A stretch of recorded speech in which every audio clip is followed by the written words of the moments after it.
მაგიდის ჩოგბურთში მოასპარეზე სპორტსმენები რიგაში მიღწეული წარმატების შემდეგ საქართველოში დაბრუნდნენ. სპორტსმენებს თბილისის საერთაშორისო აეროპორტში აფხაზეთის ავტონომიური რესპუბლიკის განათლების და კულტურის მინისტრი ბექა ღვაჩლიანი დახვდა და ანასტასია ჩხარტიშვილს, რომელმაც საერთაშორისო ტურნირზე ოქროს медаლი მოიპოვა, წარმატება პირადად მიულოცა.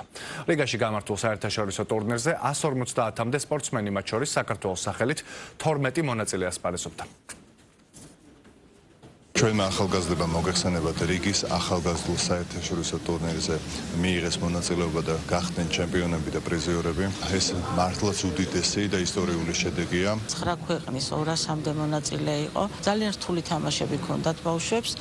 საკმაოდ დაძაბულ თამაშებში ბავშვებმა მოახერხეს ფსიქოლოგიურადაც, ტექნიკურადაც და ტაქტიკურადაც თამაშის სწორად წარმართვა და შედეგიც სახეზია. ძალიან გამიხარდა, რომ რიგის საერთაშორისო ტურნირზე უკვე მეორედ შევძელი პირველი ადგილის დაკავება და შევძელი, რომ საქართველო მესახელებინა და ღირსეულად წარმოედგინა.